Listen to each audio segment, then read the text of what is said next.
नमस्कार, एनसीआर समाचार में आपका स्वागत है। सरकारी पिस्टल चोरी कांड, 5 गिरफ्तार। भागलपुर 2 अप्रैल को औद्योगिक प्रक्षेत्र थाना क्षेत्र में पुलिस अधिकारी कन्हैया कुमार के किराए के मकान से चोरी हुई सरकारी पिस्टल, कारतूस, लैपटॉप और आभूषण मामले में पुलिस ने 5 आरोपियों को गिरफ्तार किया है। एसआईटी टीम ने झारखंड के राधानगर से मोबाइल बरामद किया। 2 अप्रैल को आरोपी पृथ्वी कुमार की गिरफ्तारी के बाद क्रांति शर्मा के घर से पिस्टल और गोलू के घर से लैपटॉप बरामद हुआ। दीपक पासवान ने कारतूस बेचने की बात कबूली, जिसकी बरामदगी जारी है। पुलिस ने पिस्टल, मैगजीन, 2 लैपटॉप, 4 मोबाइल, आभूषण और 12,000 रुपए बरामद किए हैं। वरीय पुलिस अधीक्षक हृदय कांत ने प्रेस वार्ता में यह जानकारी दी और रामनवमी पर फ्लैग मार्च की घोषणा की।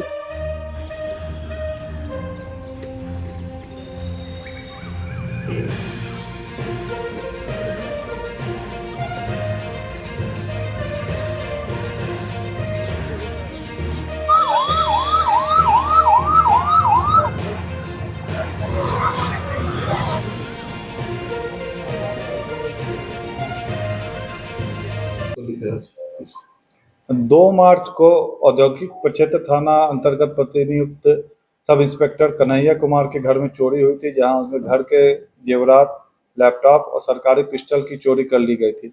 उसी कांड का सफल उद्भेदन किया गया है और चोरी गए सामान में से ज़्यादातर सामानों की बरामदगी कर ली गई है।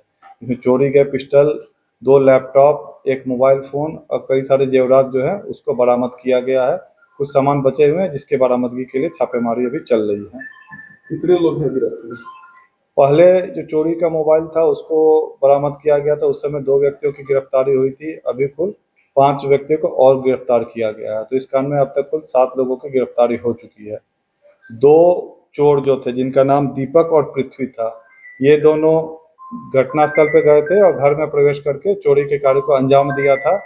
उसके बाद फिर चोरी के सामान को इन लोगों ने अलग अलग जगह बांट दिया था। पिस्टल एक व्यक्ति को बेचा था, लैपटॉप दूसरे व्यक्ति को और जेवरात तीसरे व्यक्ति को। तो इन दोनों चोरों के पूछताछ के दौरान अन्य व्यक्तियों के नाम सामने आए, तो फिर उनके यहाँ जब छापेमारी की गई तो इन सामानों की बरामदगी हुई है।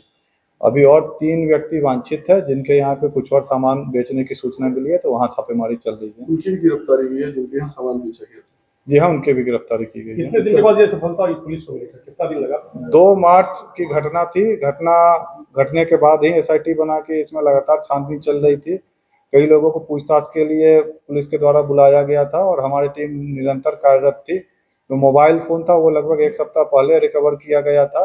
इसके लिए झारखंड में भी हमारी टीम ने लगभग 1 सप्ताह कैंप किया और 2 तारीख को ये पृथ्वी की गिरफ्तारी हुई थी। उसके निशानदेही पे बाकी लोगों का फिर गिरफ्तारी किया गया। उनका कोई हिस्ट्री भी है आपराधिक? कुछ लोगों का आपराधिक इतिहास मिला है, बाकी लोगों के आपराधिक इतिहास की पूछताछ अन्य थानों से की जा रही है। अभी आज भी गिरफ्तारी हुई?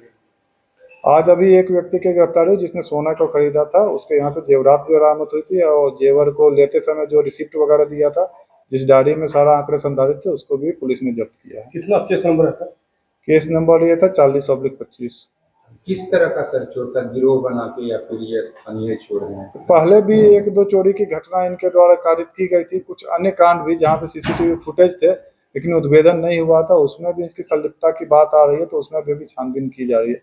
लेकिन जो सूचना आ रही है, अभी तक 2-3 केस इन लोगों ने किया था।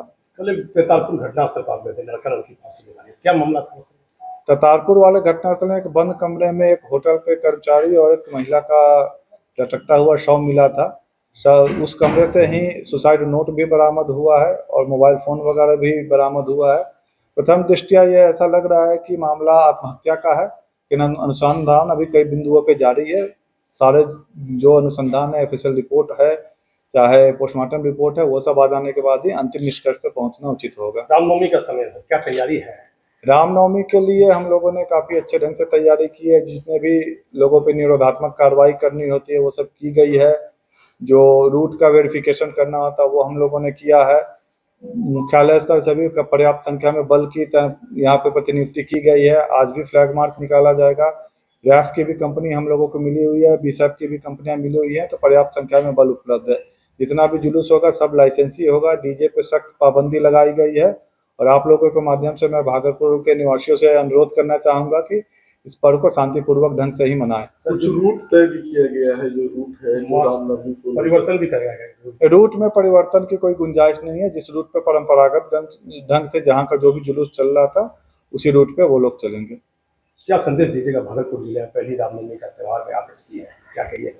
क्योंकि हर पर्व त्योहार हो जो होता है उसके पीछे एक मकसद होता है, या तो जश्न मनाया जाता है या हमारा जो माइथोलॉजिकल स्टोरी होती है उसमें उसके आधार पर मनाया जाता है। जो पर्व के जो एसेंस होते हैं, जो इथोस होते हैं, उसी के आधार पर पर्व त्योहार को मनाए और शांतिपूर्वक ढंग से मनाए। और जो प्रशासन के तरफ से जितना भी दिशा निर्देश मिलता है उसका अनुपालन करें। सर शोभा यात्रा है नवमी के दिन कार्यक्रम में असली गाना जाएगा, वैसी कार्रवाई होती है? देखिए, शोभा यात्रा और अश्लील गाने ये दोनों तो एक साथ जाते ही नहीं है। जो इस तरह से करता है उसके विरुद्ध समुचित कार्रवाई की जाएगी। अश्लील गाने का ऐसे भी हमारे समाज में कोई स्थान नहीं है। अश्लीलता की जहाँ कोई बात आएगी उससे सख्ती से निपटा जाएगा। मामला है अभी जो